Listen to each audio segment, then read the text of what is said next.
The premise of this podcast is that I try to talk to all different types of women and learn to listen to them from all different parts of the country, all different ages, all different backgrounds. And so that means that I take my gear with me to record whenever I go anywhere and see who I can get to play along with my little game, my little premise. And so when I went to visit my brother and his sons in upstate New York, I took along my little Marantz solid-state digital audio recorder and my microphones, and I got went to see my brother, my full-blood brother that I discovered at midlife, and he lives due south of Rochester in a tiny place, 8,000 people, called Wellsville, New York. Doesn't even have a Walmart. Has Family Dollar. And I talked to his ex-wife, who he gets along with pretty well, and she is raising their two sons, one of which she took off to college that week. And she is an educator by profession, has 2 master's degrees, nationally board certified, and an expert in literacy. So we talk about her being a mom and also about her feelings about education. But I wanted you to know so much of this is because I'm able to sit on the couch with the ceiling fan on, tin-type ceiling, got a hole in the ceiling, this 120-year-old house, and just talk to people who are not necessarily celebrities, but I learn so much. It does cost money to do this. If you're interested in supporting the mission of listening to powerful women who bounce back, who have lessons for us all, you can just go to Patreon. It's Patreon, Patreon. Look for Man Listening, one word. Thanks so much. Taking children out of their bubble. I mean, you can't just stay in small town America. What is the sound of one man listening? This is Man Listening, a fresh podcast featuring the stories of strong women who bounce back. Man Listening, because every woman deserves to be heard.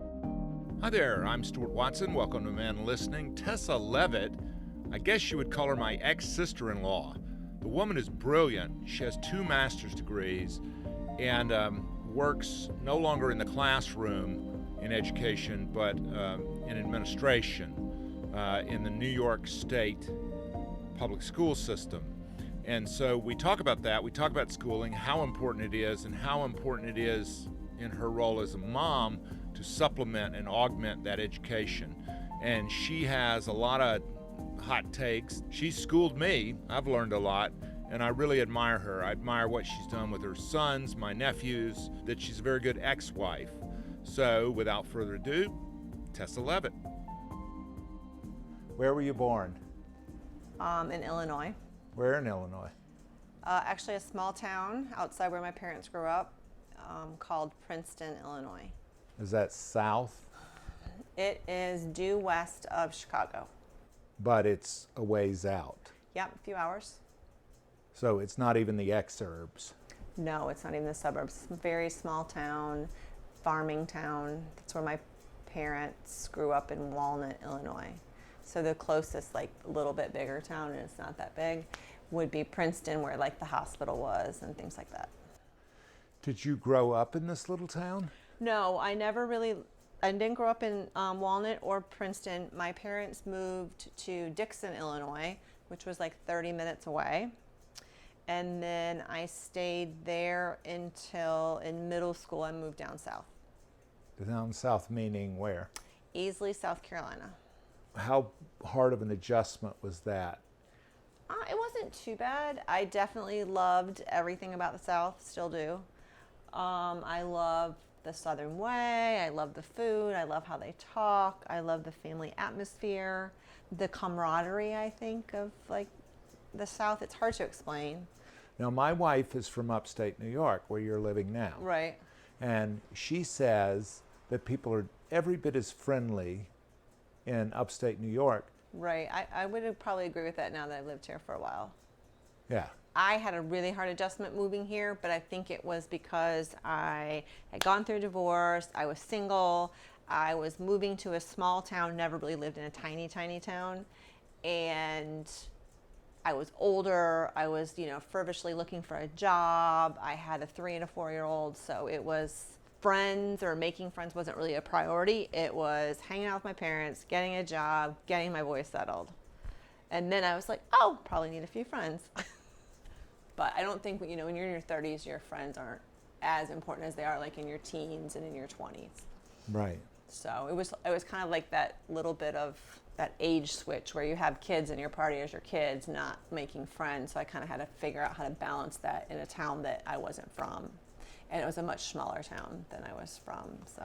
And Wellsville, when I grew up in the South, I thought all of New York was the city. Right. One big asphalt and... I think a lot of people are still like that, because when I moved here and I was like, oh, I'm moving to New York, they're like, oh, you live in New York City? I'm like, I'm about as far as you can get from New York City. Right. Just in the state. Because it's a huge state. How many people live in Wellsville? Wellsville, about 8,000. Okay. So, and it's not growing? Not really. It used to be, I guess, around 15,000 back when Alstom and Dresser-Rand were here.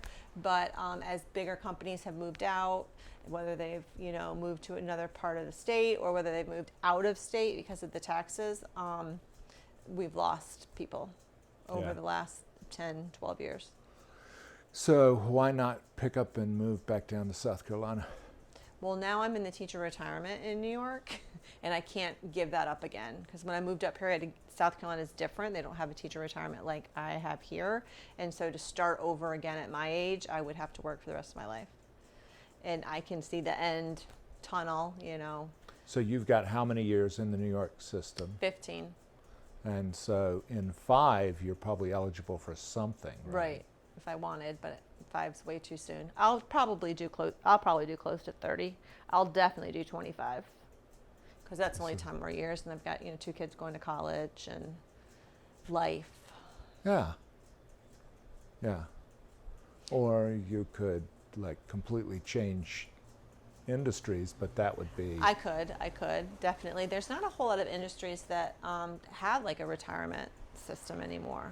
Yeah. And I'm a little bit dependent on that only because I'm not the best saver for retirement. Yeah. I'm a good saver for things that I want to do or get, but I'm not necessarily a great retirement saver. So I have, my retirement system, and then hopefully I'll...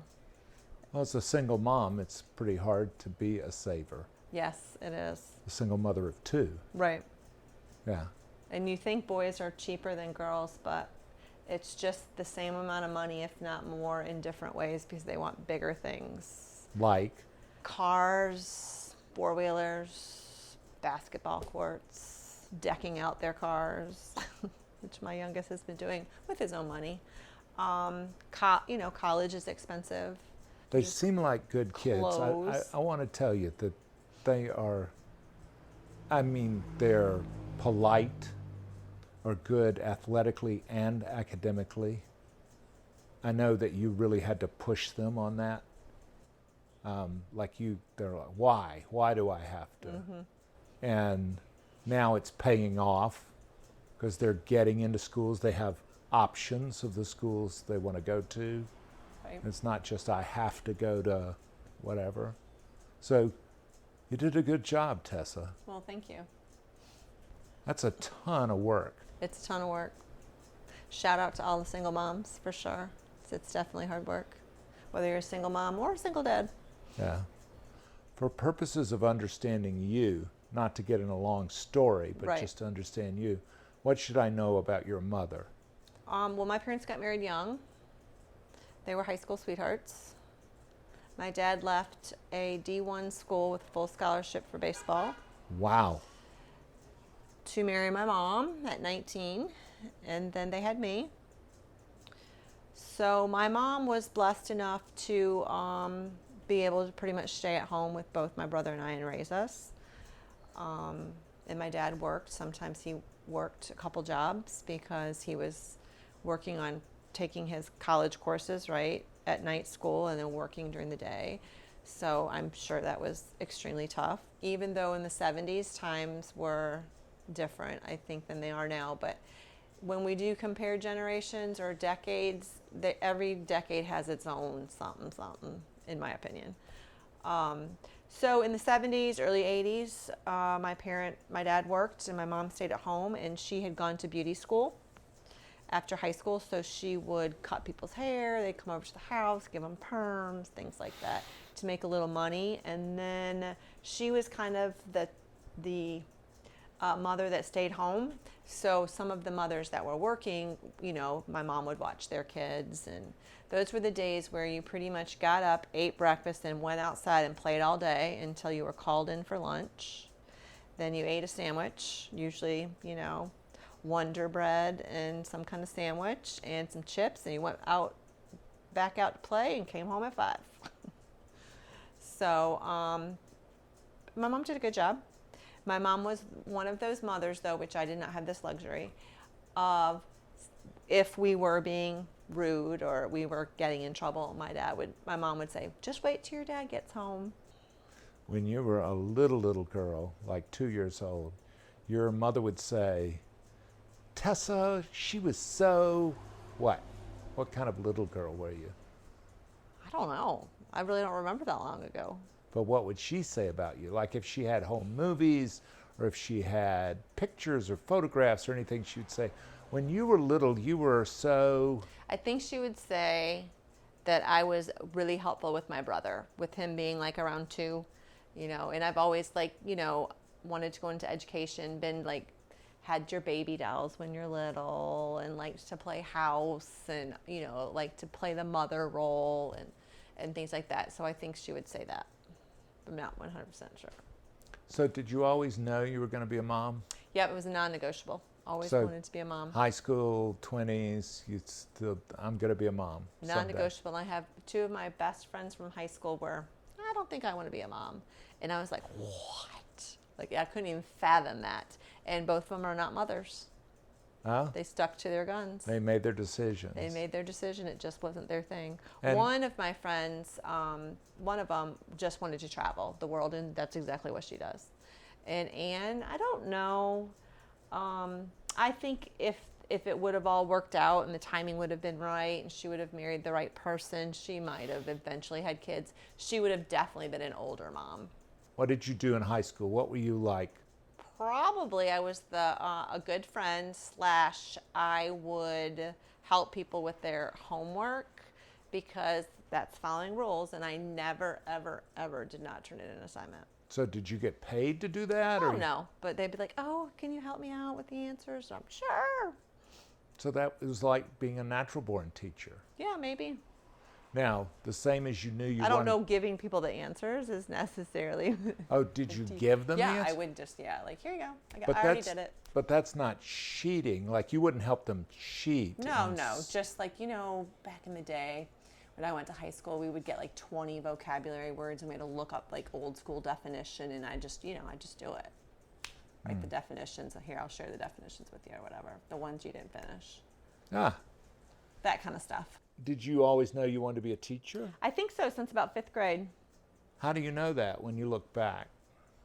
Because my mom saved some of my things, and I always remember, what do you want to be when you grow up? I want to be a teacher. And it seems to be a 5th grade thing you do when you're leaving elementary school and going into middle school. And I feel like it's a middle school thing going into high school. What do you want to be when you grow up? Teacher, teacher, teacher.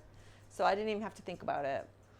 What was your 5th grade idea of what a teacher did? Why did it seem fun? I think I'm obsessed with reading and being able to be a good reader. So I think I remember my teachers, teaching reading or reading a chapter book to us and kind of the joy of being read aloud to. So I think I just wanted to kind of encompass that. And I really did want to be an elementary teacher because you have the same kids all day, and you get to have almost like a family with them all day long, teach them everything. So, and then I always thought about, how am I going to set up my classroom kind of structure. It's difficult for me to fathom growing up in a home where someone would not read to you, because that is it's almost like a hug or someone making you a good meal. Right. So you read to your boys, right? Yep, until they were older. What are some of your favorite books, like when you were a little girl, that to be read to you, and what are some of the books that you read to the boys? Right, so my favorite book growing up was Goodnight Moon. Oh, Wanted yeah. to have it read to me over and over to the point where you memorize it, so you think you're reading it, right? Yeah. So definitely always read that one to my kiddos. And then as a teacher, and just even in my own like journey of discovering authors as far as like kids books, a couple of my favorite authors were Cynthia Rylant and Patricia Polacco. So I always made sure I was reading those books. Is there a difference between books you read to girls and books you read to boys when they're little, or do you think pretty much everything goes? I think everything goes. Yeah. All the way up, women read more than men. Women buy more books than men. And this has been true for a while. This is not a recent phenomenon. Why is that? I hate to say women have more time, because I definitely don't have time, any more time than anyone else. I don't know. I really think men commit to shorter things, like a newspaper article or a magazine, versus like a fictional or non-fictional book. Well, it goes to language, and you were a classroom teacher, right? Right. So was there a difference in the way you approached reading or books or any of that with girls and boys? Were there boy books and girl books? I mainly taught 3rd and 4th grade in my career.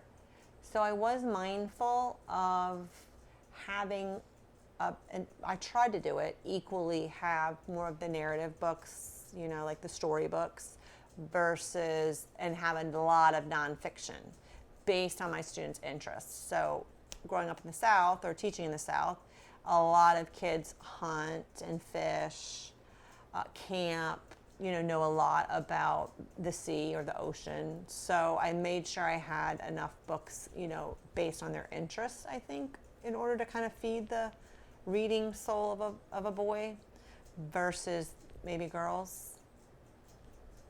That's the only thing I can really think of that I would have done different for boys and girls. Now, how much leeway do you get to pick your books and sort of say, you might like this book, or I was thinking of you and your personality with this book, as opposed to saying, no, the state of New York says you will read these books?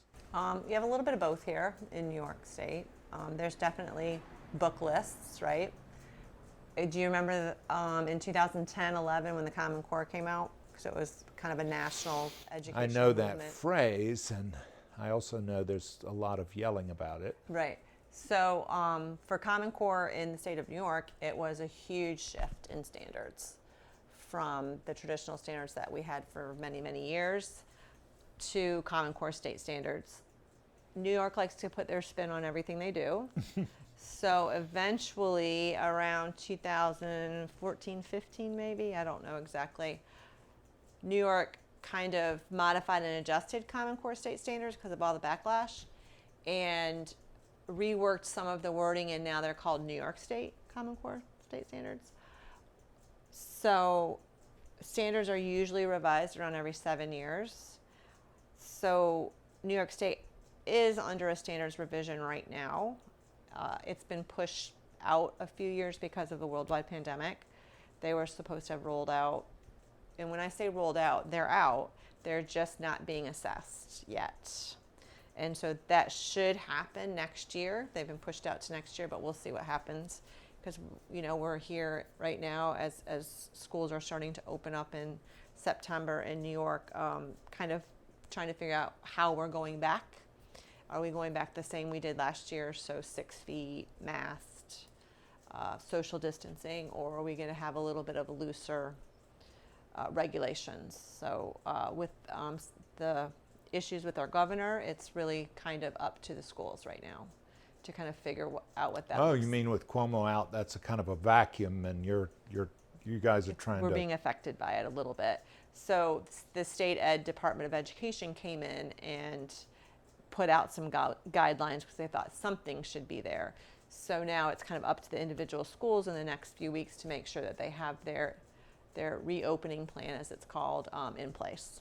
The role of moms, single or otherwise, filling in the gaps of schools, making sure not just that kids get their homework done, but that kids go to museums, kids go out in the park, they can identify trees and nature. And so I definitely did not teach them anything about trees or turtles. That is not in my wheelhouse. I did read with them, probably until maybe third grade. Not that I didn't read with them after. It was more of what they were bringing home from the library and things like that. We had a upstairs. It's now Sam's studio. I don't know if he showed you where he does his tufting, but it was just like a little nook.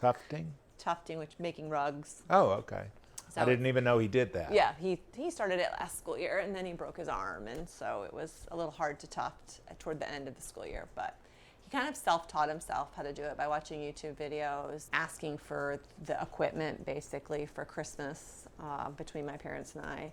So I think Andy got him the tufting gun. So we kind of divided and conquered so he could have the materials to kind of see if this was something he was interested in. And he does love it, but like I said, he was doing a lot of it, and then he got hurt, and he was sort of mid-designs. So my dad started watching YouTube videos and kind of taught himself so he could be his hands, basically, for the end of the school year.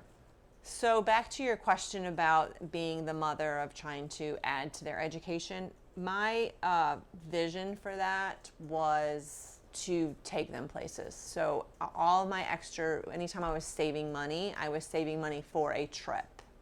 So whether it was taking them to New York City, whether it was taking them to Cleveland one year and going to the aquarium and the Rock and Roll Hall of Fame, whether it was going to the beach down south, Florida, California, Chicago, those types of experiences. So kind of the experience of travel, if you will, and being able to experience those museums and things like that.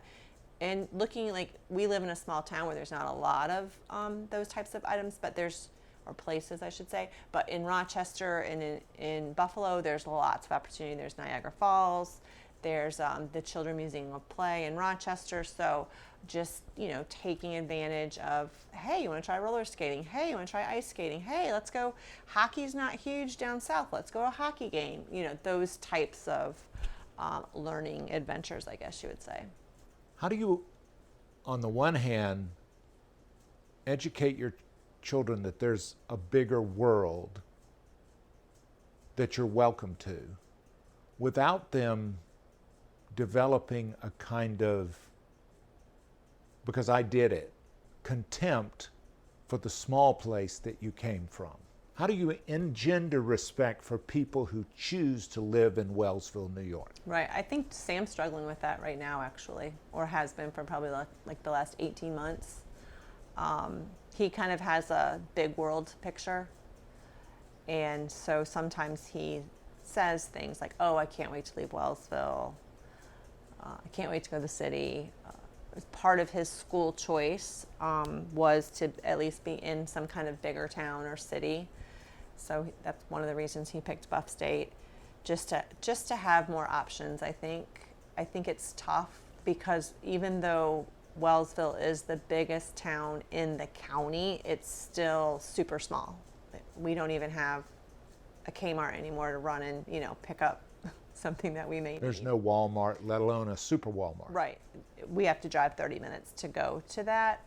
But at the same time, I think he appreciates all three of us appreciate kind of the camaraderie of when something bad happens, people lobby around you, for lack of a better word.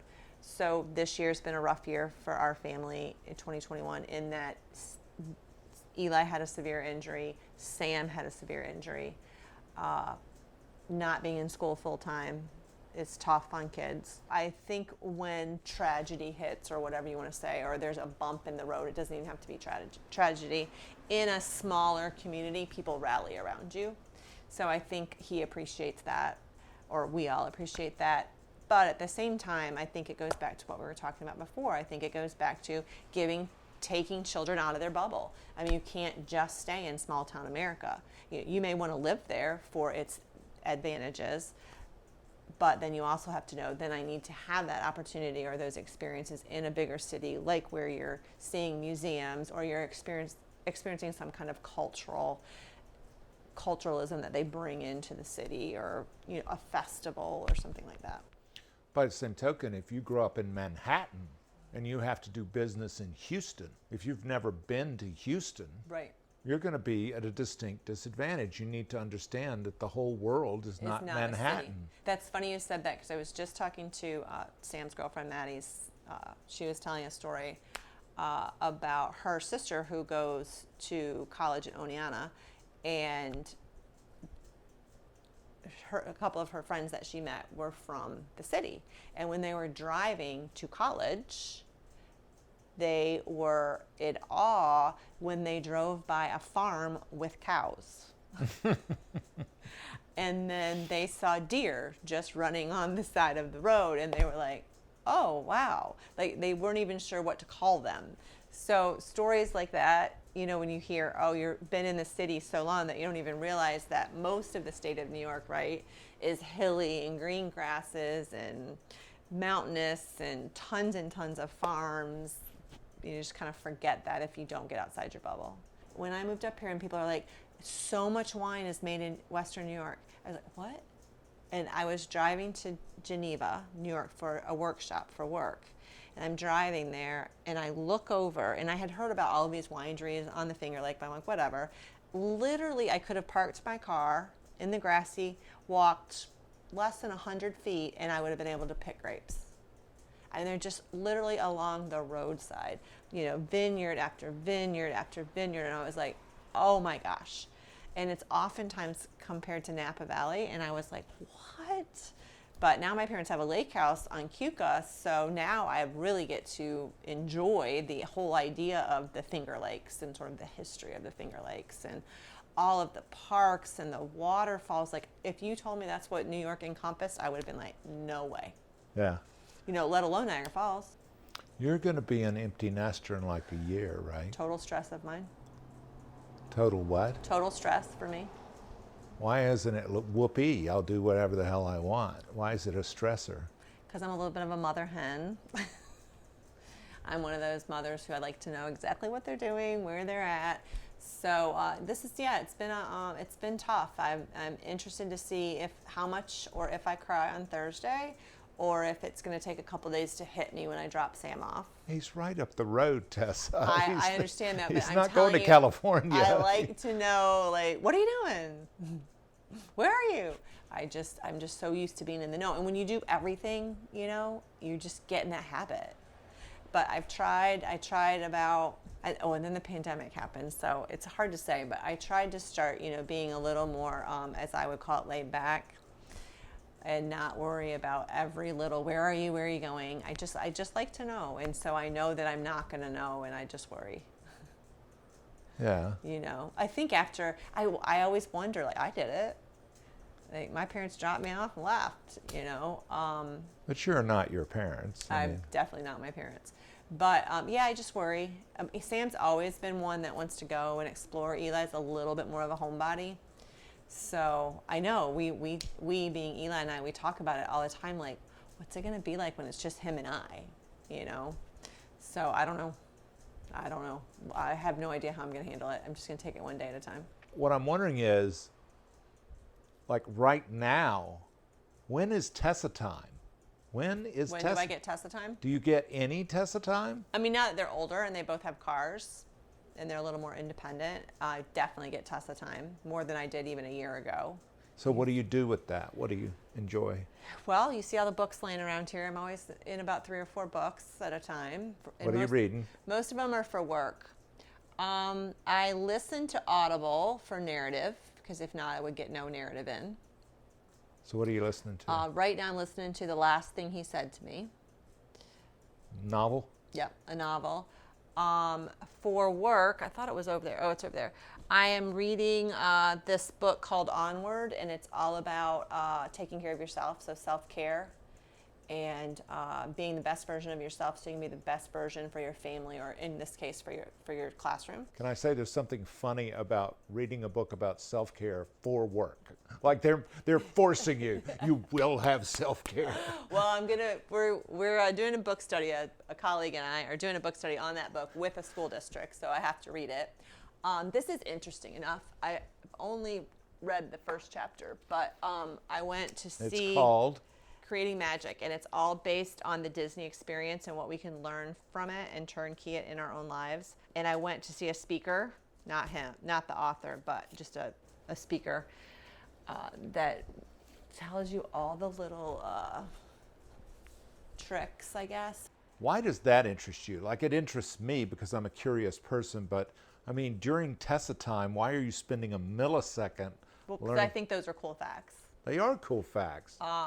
It's because you're a curious person, I guess. Yeah, I guess so. And also I think that, like Magic Kingdom, right, we all want to make schools magical for students. And I know from personal experience, I have one child who likes school and one child that doesn't really like school. That hurts my heart because I love everything about education and schooling. So I just want it to be like a great place for all students, not just my own children. If we eradicated all grades, do you think that would go a long way? And just said, hey, what do you want to know? What do you want to learn about? That's funny you said that, because I have really been thinking about grades and their purpose and how we still kind of live under archaic grading. I think some of that is driven by higher ed, though, because they want that SAT score. They want that GPA. I think there's some basic things kids need to know, absolutely, right? You need to know how to read, write, and communicate. I don't care what you want to do in life. You need to be able to read, write, and communicate. That's essential. Math after Algebra 1, unless you're going into a math career, don't know that you need it. I probably could get away with not even knowing much about Algebra 1 in my life, my day-to-day life. I definitely think you need to know about our country. I definitely think that that's important. I think you need to know basic sciences, but after that, I think that it could definitely be more choice in kind of choosing a career path, and I would like to see feedback over grades, like truly giving a student feedback to be their best. I just feel like that higher ed is on the verge of implosion and explosion, in the sense that we desperately need plumbers, electricians, people who can repair cars, the Fix hole my ceiling. the hole in your ceiling, Right. and that you can make more money as a master plumber than you can as a law school grad nowadays. Absolutely. If you just do it, or a general contractor, for God's sakes. So I don't know where. There's a wonderful book called Shop Class as Soul Craft. Soul, S-O-L. S-O-U-L. S-O-U-L. Shop Class as Okay. Soul Craft.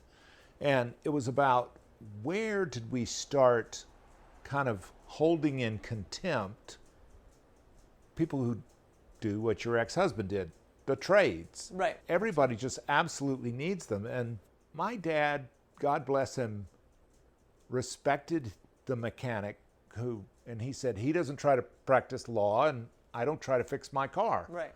I pay him what he tells me that I need for my car. And then if he needs his will done or Right. redone, Little trade-off. yeah, I'll do his will, Right. And it's not like one person is above the Right. other. And I don't know when that happened. I don't either, because I know when I was in high school, going into the trades was pretty well respected. I just always knew I wanted to be in education, so I knew I needed at least a 4-year degree. Right. But you did way beyond that. I did. How many masters do you have? 2. But then what was the thing you did at National Wellesley? board certification. So That was the Wellesley. No, I didn't go to Wellesley. Cambridge. Cambridge. I went to Cambridge for my first master's. This is Cambridge, Massachusetts. Yes, Cambridge, Massachusetts. And then I went and did national boards. What are the 2 masters in? And then I did my admin through SUNY Brockport here in New York. I don't know what admin is. Administration. So it's a master's in public administration? In just administration. Master's in administration, and then what's the other master's? Literacy, master's in literacy. And are you the one who told me grades 1 through 3, you learn, K through 2, you learn to read, 3 and above, you read to learn. Yep. And so if you don't learn to read in those 3 years, you're Behind the hampered Yep. for the rest, because they assume that they can hand you text. Yep. And so if you're dyslexic and they don't pick it up, it's a slippery slope. it's a problem, because you keep Right. getting more and more And frustrated. Exactly. And you're getting older and older, right? And it's harder to rewire that brain. The sooner you can do it, the better. And a lot of people have light bulb moments, as I call them, at different times. You know, it was later in life. For me, I struggled to learn how to read, but at the end of 2nd grade, the light bulb went off, and I didn't feel like I was the stupidest person on the planet. And I was like, oh, I get this. This makes sense. And then from there on, I was able to read well. Yeah.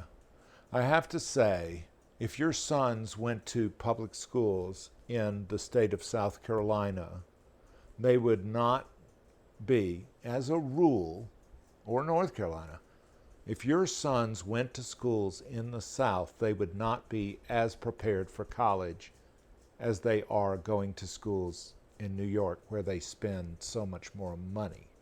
On per pupil? Yes. I think that's also school driven, though. Oh, so what you're saying is you can find gems in the South and you can find duds in the North. Yep, absolutely. I think that's everywhere, though. It takes. And I think holistically, New York as a whole, yes, has a decent education system. Right. I think it used to be better, but I don't really know, because I didn't go to school here. But just, you know, what people have said over the years about how education in the 90s in New York was different than it is now. Is a lot of that cultural, in the sense that if they took you and plopped you in a school district in the Bronx, that you would culturally, you would have to like get up to speed culturally so much to be able to reach the kids, because the demographic, the number of immigrants, the number of non-English speakers, where the parents don't speak English, you know, would be completely different from what I can tell In Wellsville, New York. is pretty white. It's just like, it is definitely white around here. I'm talking like 90%. Yeah, actually, our school system is like 98.6% white in the region. Oh my God. It's crazy. Not indicative of New York as a whole Oh at gosh, all. no. If your son said, I want to join the Marine Corps, like my father and his father, you would have said what? I hate to say this out loud, but again, I'm a mother hen, and I don't know if I could handle it. I wouldn't say, no, you can't do that, right? Because obviously it's their life, their choice. But at the same time, I know me as a mama would be like this all the time. I would be stressed out to the hilts. If your son said, I want to go to community college and learn about plumbing, you would say? Absolutely. My brother did it. I think that the trades are a great way to start your own business, fall in love with something that you love. I also think that it's great to have those skills, because I think about, especially as a male, and just being able to take care of some of the stuff in your house when you grow up and you get married and you buy your first house, or even if you don't get married, just being able to fix your own things, like having that knowledge base to be able to fix a pipe or work on a car. I think that is a necessity, to have that basic understanding. I wish I had a little bit more of it. Thank goodness for YouTube, right? Because you can watch a lot of videos and learn how to do basic things. But I think that that's very important for everyone, to kind of have a basic understanding of your heating system, your piping system, if you're going to own a home. If your son said, I would like to take the money that it would cost to graduate a 4-year institution, which we're talking about minimum 6 figures now, and I would like to take $100,000 and begin, set up a web page and begin selling my rugs online, and then sell other people's rugs. I would like to go all in on Etsy. Promotion, get myself a little manufacturing shop, start trading with other rug dealers. You would say, Let me see your business plan. Probably. Something like that, just to make sure there was a plan in place to not burn through the money. My dad left Dresser and started his own business, huge success. My brother went to Alfred State, started his own business, plumbing and heating business, huge success. So I know it can be done. I just think you have to I have think the Tessa smarts. is a huge success. Well, thank you. Do But I'm you not- do you feel that? I feel like I'm definitely successful in some areas of my life, but I also, now that I'm a little bit older, I've been thinking about where were those, I don't know, stop signs along the way where I didn't take a risk. Does that make sense? Where maybe if I would have taken a risk, this would have happened. I feel like sometimes I play it too safe. Does that make sense? Okay. Level of regret. Having kids. Oh, no, that was non-negotiable. Getting married. No, non-negotiable. Marrying who you married. Probably. I mean, I saw signs, and in my brain at the time, I said, oh, I can change that. Now I realize, now that I'm not in my 20s, that you can't really change a person. Yeah. They have to change themselves. May I also say, you're a wonderful ex-wife. Oh, thank you. You have the patience of Job. I don't know about that. Sometimes I do not have the patience and I lose it, but thank you. I think overall, yes, but not always. What's an example of if you hit the Powerball and you had, let's say conservatively, $30-50 million? If you did have money to burn, like you Right. could fail grandly in 7 or even 8 figures. So one thing I would love to do is start a charter school, to be honest. You can do that without the money. You can raise the money for that if the idea is good enough. True. But I wouldn't have to convince other people to invest. I could totally start my own charter school with, without necessarily the business plan and, like, for lack of a better word, knocking on the doors of people who can help fund. That would definitely be something I would do. Actually, with one of my colleagues and I, we pie in the sky talk about if we had our charter school or our dream school, this is what we do. So that's something I would do. Well, what would that school be like? What would distinguish it? It would have consistent curriculum that builds from year to year. Like, what does that mean? What kind of curriculum? Like curriculum that's systematic and explicit. So what you learn in kindergarten is then built on in first grade, second grade, third grade, all the way up. You could stick with something a little bit longer. So you don't just do a 6-week unit on the Civil War, right? You learn a lot about it all along the way. It's not just in one grade level. You could do the charter school thing I know. without. Again, I'm not a risk taker. I like to play it safe. I think about job offers I had when I was younger, and I was like, no, I want to kind of stay close to where my friends are. And now I was like, I should have taken that job. Who knows where it would have gotten me. I had an offer from like state ed, and I was like, I've only been teaching for 4 years. I can't work at state ed. I mean, imagine. Yeah. You know, and I had an in. Yeah, Yeah. I knew people. So I just am like, I should have said yes, but I just get so, I think, comfortable. I wish I would have been a risk taker or more of a risk taker when I was younger. Well, there's still time. I know, but, you know, eventually I'm thinking I'm not going to work, but. Yeah. You can't have anyone who is a leader or a servant without being able to point to where they sacrificed. And you have sacrificed in where you live and how much money you make and how many hours a day you spend with the boys. I see you as having sacrificed, like you can point to it. You can put dollar figures on it. And the thing about that is you can point to those boys. And say they're worth the sacrifice? Sure, definitely. I mean, it was hard for me to leave the South and move up here, for sure. But we did it, and it turned out good. So why'd you do it? Because all of my friends and I were all having kids around the same time, and everyone's like, we'll help each other, we'll be fine.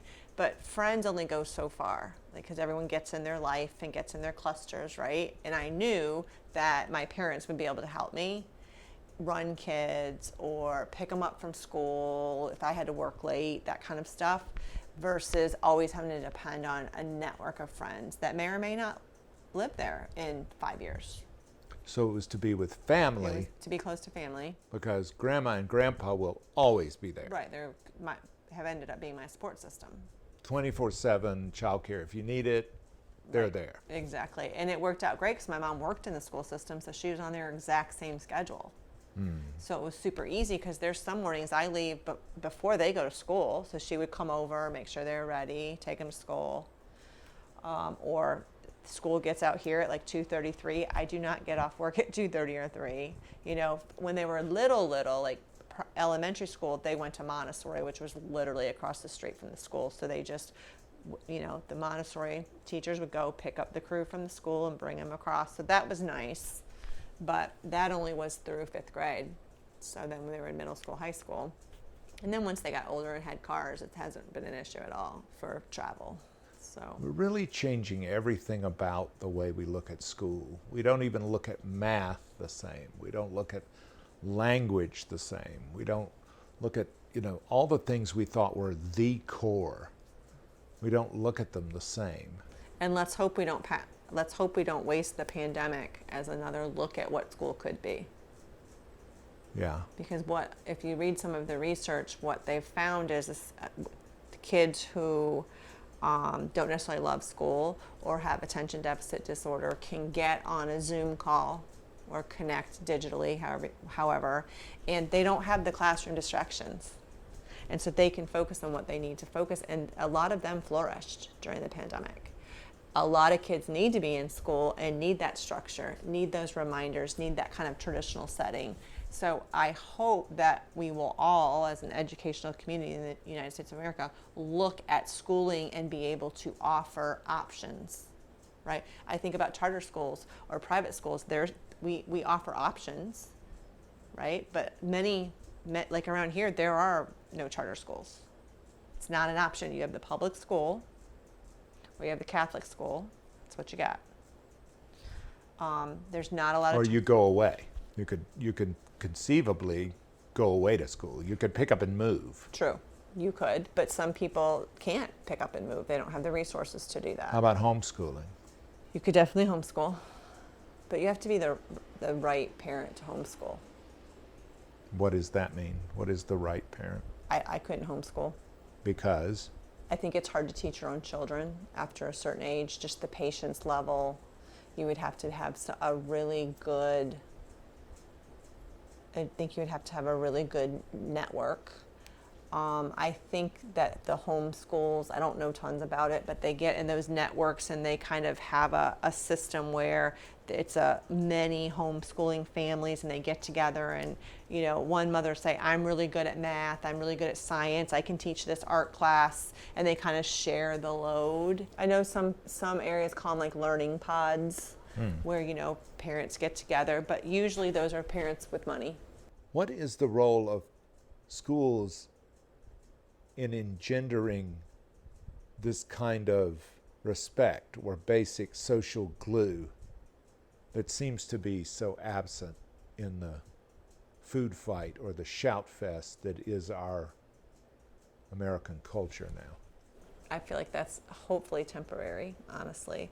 I think it comes down to adult modeling, from the home to the school, to the home to the school, to your church family, to your extended family, to the people you hang out with.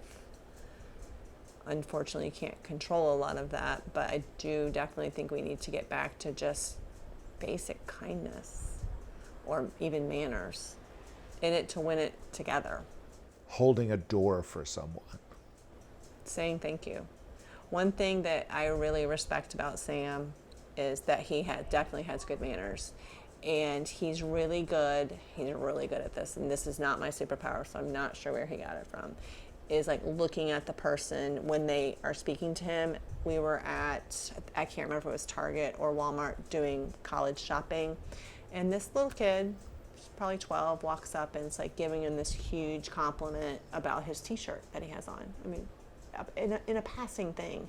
And he stopped what he was doing, totally looked at her, listened to her story, smiled and said, "Thank you for the compliment." And then I think he said something to her about whatever she was doing. And I was like, wow. Wow. Because I just don't see that a lot with a 17 or 18-year-old. Well, social skills, that's the other thing. Or people should teach you about, like, how to get insurance or buy a car, or, how to shop, to whether to pay rent or buy. Right. Or I know, that financial literacy piece. Or when you go to a grocery store, or which grocery store you go to. Right. I know, it's crazy. It's crazy. And I think about that too. Like, I learned that on Hard Knocks. Ah. Like, I got a credit card and I didn't realize, like, I had to pay the bill. Like, I knew I had to pay it back. But, you start getting those bills and you're like, oh, and there's interest. Oh, it's 17%. Well, the bike was only $500. Now I owe $800. And then you're in debt at 21 years old, paying off a credit card because, you didn't read the fine print or whatever. So I think that's essential. If we get hit by lightning today and the only thing that survives is this piece of audio, what is your legacy? Besides my kids? Well, I think I'd like to be remembered as I was kind and I was a hard worker. Dedicated. Definitely dedicated. I try not to do anything half-ass. They can count on you. Yep. If you say you'll do something, you'll do it. Yep, definitely. But your kids are probably your greatest legacy. Absolutely. That's why I said besides my kids. What about your kids? What about them? Yeah, like, it's not just that you passed along the DNA. I mean, what right. about them? Yeah, well, I spoke a little bit about, Sam. He definitely is well-rounded. I think that will do him well. And Eli, this is Eli's superpower. And it's funny, we recently have all talked about it. Eli is what you get, what you see is what you get. And another one of my things that that's my one thing I respect about him, he is not fake at all. This is who I am, take me or leave me. He doesn't try to be something he's not. And I think at 16 years old to be like that, and he's been like that since I can remember, but I've really noticed it in his teenage years because I see teenagers trying to figure out who they are and who they're not. And sometimes that gets muddy for a while. And he has always been, this is me, this is who I am, take me or leave me. And he is stuck to that. And it is astounding that he can do that at his age. Because if you do that, then the friends you have are real friends. Right. Because they know you for who you are. Exactly. And he doesn't have to be fake to get friends because he's just not fake. It is amazing. And it's really only dawned on me in his teenage years, and I've kind of watched it evolve, and I'm just always in awe of it. I think all the time, if I could have been like that at 16, 17 years old, I probably would have taken those risks. I honor and respect what you have done professionally and with your kids. Thank you. Thank you for making time to do this. No problem, and I didn't even have to do much prep work. Thank you, Tessa. You're welcome. So Tessa did, in fact, take her son, Sam, to college just days after our interview, and there were tears shed. It's hard. It's hard letting go of your kids. A lot of people are doing this time of the year. Some of them for the first time, and I still remember it. I would still love it if my kids all lived at home. But I wish Sam nothing but the best, and Tessa, God bless with you and Eli. It was great of you to take time. Thanks so much. Man Listening is a production of Unmediated LLC in cooperation with the Queen City Podcast Network and Balto Creative Media. Allison Andrews at Andrews Creative and Rachel Clapp Miller are developmental producers. Sally Higgins at Higgins & Owens tries to keep us legal. Our music is A Day at the Park by the group Pictures of the Floating World. Your announcer is Catherine Smith. That's me. please go to our Patreon page. You'll find us at patreon.com. Look for Man Listening, one word, no spaces. We hope you'll join us by becoming a member. A small investment can raise up the conversation. If you want exclusive member merch, like a t-shirt, we can arrange that too. To everyone who has supported Man Listening in whatever way you have from the very beginning, whether it's your money, your prayers, your energy, your good energy, your feedback, thank you from the bottom of my heart. Thanks so much. Don't forget to support us at Patreon. We believe one voice can change the conversation. Click the subscribe button, and next week you'll hear. There's just no way God meant for me to be miserable at a job. So when I start not feeling it or not liking it, I'll be like, it's time for me to leave. That's next week on Man Listening. Thanks.